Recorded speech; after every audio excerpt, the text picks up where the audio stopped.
अस्सलाम वालेकुम दोस्तों। आज मैं अपने इन्वेरेक्स 2.5 किलोवाट इन्वर्टर का रिव्यू दूंगा। इसकी सबसे पहले हम स्पेक्स की बात करते हैं तो ये वेरॉन 2.5 किलोवाट और 24 वोल्ट बैटरी ऑपरेटेड है, यानी कि हमें दो बैटरी सीरीज़ में कनेक्ट करनी पड़ेगी। और इसके फीचर्स की बात करें तो ये 2500 वाट है और विदाउट बैटरी ये काम करता है, यानी हम अगर डे टाइम में अपना लोड चलाना चाहें इसके ऊपर फुल लोड तो ये विदाउट बैटरी वर्क करेगा। और पावर फैक्टर जो है 1 है। ये दरमियान वाले जो फीचर जो इम्पोर्टेंट नहीं है मैं उनको डिस्कस नहीं करूँगा। पावर फैक्टर 1 है। प्योर साइन वेव है जो कि बहुत अच्छी चीज़ है। प्योर साइन वेव में आप जानते हैं कि हमारे फैंस वगैरह आवाज़ नहीं करते और हमारी इलेक्ट्रॉनिक कंपोनेंट जो है वो सेव रहते हैं, यानी एलईडीज़ जो सिस्टम है, कंप्यूटर सिस्टम है, वो सेव रहते हैं। और high voltage MPPT solar inverter है और प्रायोरिटी सेटिंग इसमें कर सकते हैं, ग्रेड भी कर सकते हैं, पीवी के ऊपर शिफ्ट हो जाएगा और रात के टाइम पे आप ग्रेड यूज़ कर सकते हैं।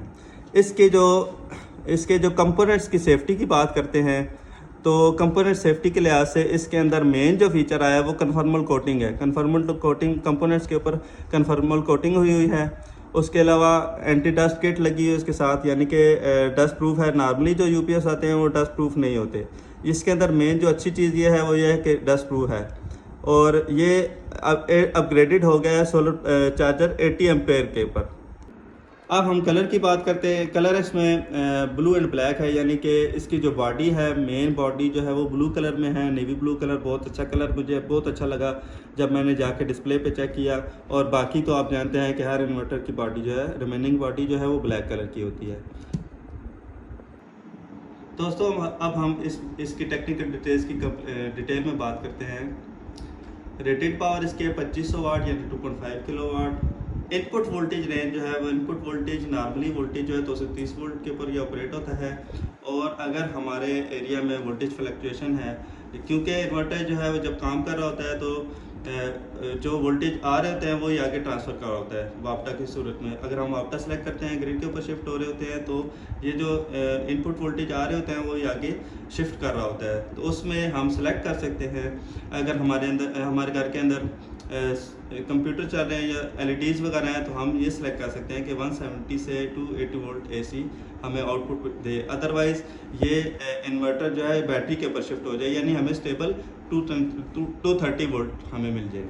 तो नॉर्मली होम अप्लायंसेस के ऊपर अगर हमने इसको यूज़ करना है तो 90 से 280 वोल्ट तक हम इसकी रेंज सेलेक्ट कर सकते हैं। फ्रिक्वेंसी 50 हर्ट्ज़ हम इनपुट पे देंगे, जो नॉर्मली पाकिस्तान में 50 हर्ट्ज़ है। आउटपुट की बात करें तो आउटपुट पे जो है वो 230 वोल्ट एसी स्टेबल देगा। ये ±5% एफिशिएंसी होगी इसकी। सर्ज पावर, जो मेन चीज़ है सर्ज पावर है।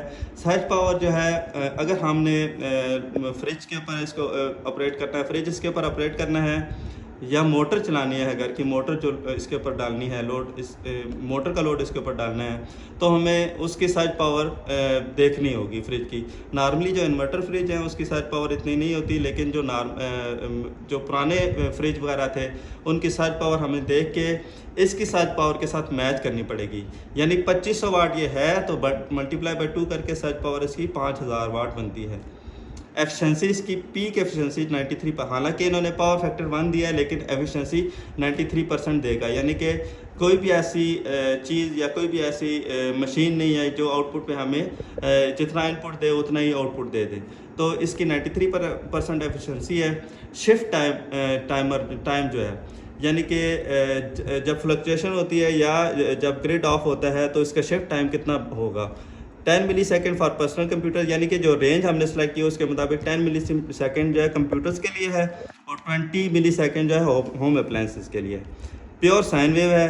प्योर साइन वेव की मुझे तलाश थी तो मुझे अच्छी प्राइस में ये 2.5 किलोवाट का जो इन्वर्टर मिला है अपने घर के लोड चलाने के लिए। प्योर साइन वेव मिला है। प्योर साइन वेव आप जानते होंगे दोस्तों कि नॉर्मली जब हम यूपीएस ऑन करते हैं तो पंखे के अंदर से एक ख़ास किस्म की आवाज़ आती है और हमारे जो एलईडीज़ या टीवी चल रहे होते हैं वो भी कई दफ़ा ऐसे होता है कि जब वापटा चली जाती है, जब यूपीएस के ऊपर लोड शिफ्ट होता है तो हमारी बाज़ एलईडीज़ ऑफ हो जाती हैं, फिर हमें उनको रिमोट के से दोबारा ऑन करना पड़ता है। तो प्योर साइन वेव का ये फ़ायदा है कि हमें उस तरह के मसाइल नहीं आएंगे, ना हमारे पंखों से आवाज़ आएगी और ना हमारे एलईडीज़ को प्रॉब्लम होगी। बैटरी की बात करें तो 24 वोल्ट डीसी, जैसे कि मैंने पहले बताया 24 वोल्ट डीसी के ऊपर ऑपरेट होता है और फुल लोडिंग वोल्टेज 27 वोल्ट है, यानी कि मैक्स जब फुल चार्ज होगी बैटरी तो 27 वोल्ट डीसी के ऊपर ये चार्ज करेगा। और चार्ज प्रोटेक्शन 32 वोल्ट, यानी कि मैक्सिमम ये 32 मतलब प्रोटेक्ट कर लेगा बैटरी को, 32 वोल्ट से ऊपर नहीं जाने देगा। आगे हम बात करते हैं दोस्तों सोलर चार्जर और एसी चार्जर की। सोलर चार्जर एमपीपीटी टाइप है, हमें इसकी रिक्वायरमेंट थी कि एमपीपी टाइप हो सोलर चार्जर। पीवीआरए ओपन सर्किट वोल्टेज, यानी कि जो हम इसके साथ सोलर पैनल लगाएंगे जो सीरीज़ में या पैरेलल में जिस तरीके से कनेक्ट हों वो maximum 450 volt DC open circuit हों, यानी कि इसके साथ कनेक्ट करने से पहले हमने मीटर के ऊपर चेक कर लेना है कि 450 वोल्ट डीसी हों। और पावर उसकी जो है मैक्सिमम पावर हमारे पास बननी चाहिए 3000 वाट। दोस्तों मैं बाद में इसकी कैलकुलेशन करके भी मैं आपको बताऊंगा कि इस इन्वर्टर के साथ कितने पैनल लगेंगे और किस तरह से हमने उनको कनेक्ट करना है।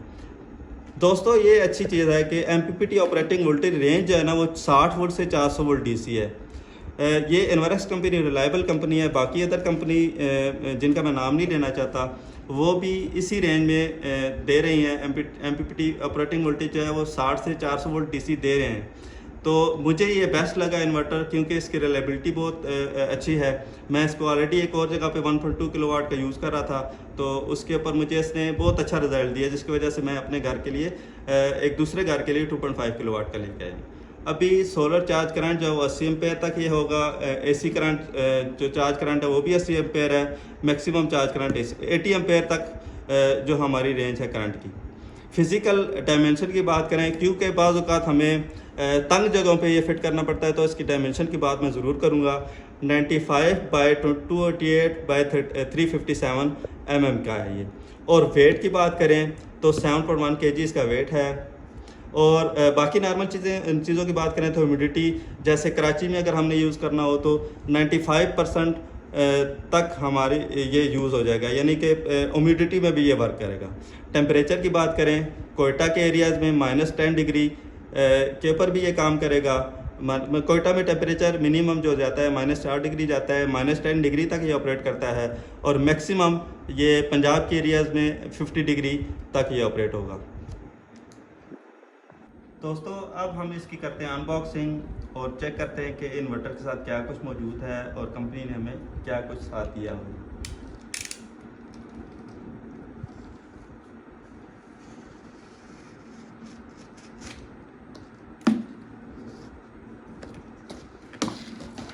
दोस्तों ये जंपर केबल हमने परचेज़ की थी, ये इसके साथ नहीं है, ये आप नोट कर लें।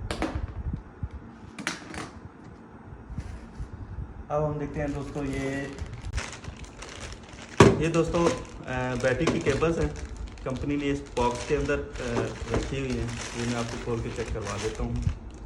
काफ़ी अच्छी और पावरफुल केबल्स हैं। इसमें यहाँ से ये इन्वर्टर की तरफ अटैच हो जाएंगी और ये बैटरीज की तरफ अटैच हो जाएंगी।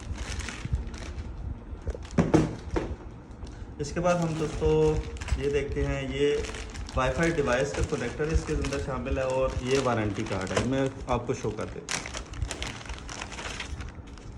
ये वारंटी कार्ड है। ये अभी तक हमने क्योंकि अनबॉक्सिंग की है इस वजह से इसकी साइन और स्टैम्प बाकी है। ये वाईफाई डिवाइस का कनेक्टर है। Wifi device I think company ने इसमें इंक्लूड नहीं की हुई, ये हमें अलग से परचेज़ करनी पड़ेगी। चलें पूरा बॉक्स खोल के देखते हैं।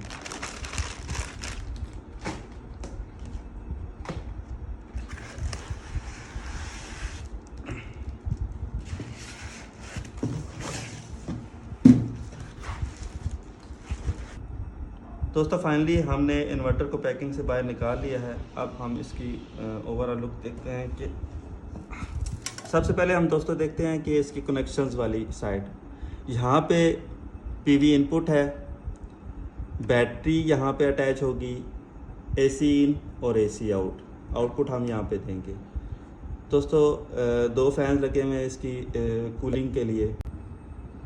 दोस्तों राइट साइड पे हम देखते हैं तो ये स्पेसिफिकेशन के लिए स्टिकर अटैच है, कॉम पोर्ट के लिए कनेक्टर है, ऑन ऑफ बटन है और ये 10 फिल्टर दोनों साइड पे हैं दोस्तों। ये राइट साइड पे भी और ये लेफ़्ट साइड पे भी है। टॉप व्यू पे कुछ भी नहीं है इसके लिए। इसके साथ फ्रंट साइड पे डिस्प्ले है ये मेन्यू के लिए डिस्प्ले दिया गया है। इसके अलावा दोस्तों बॉक्स के अंदर और कुछ भी शामिल नहीं था। जो वाईफाई की डिवाइस है वो कंपनी ने आई थिंक इंक्लूड नहीं की, वो अलहदा से हमें परचेज़ करनी पड़ेगी। डीलर ने भी हमें ये बताया था। दोस्तों इसके अलावा मैं आपको ये भी बताऊंगा कि ये इन्वर्टर मैंने क्यों परचेज़ किया, मैं किस प्लान के तहत चल रहा था, इसके साथ मैं कितनी प्लेट्स अटैच करूंगा।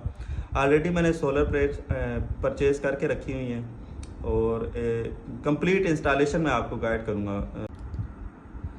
दोस्तों फाइनली हमने अपने इन्वर्टर की अनबॉक्सिंग भी कर ली और मैंने आपको एक्सप्लेन भी कर दिया। इसके अलावा मैंने अपने घर का सेटअप चलाने के लिए जो सोलर प्लेट्स परचेज़ किए हैं उसका भी आपको बताऊंगा, उसकी डिटेल बताऊंगा और कैसे सोलर प्लेट्स को चेक करना है, कैसे आप ओरिजिनल सोलर प्लेट्स चेक कर सकते हैं, वो सब कुछ आपको बताऊंगा, आपको गाइड करूंगा। इसके अलावा मैं इंस्टॉलेशन के लिए भी आपको गाइड करूंगा। मेरे चैनल को सब्सक्राइब करें, बेल आइकन पे भी क्लिक कर दें, आपको मेरी नोटिफिकेशन मिलते रहेंगे और लाइक एंड शेयर करें।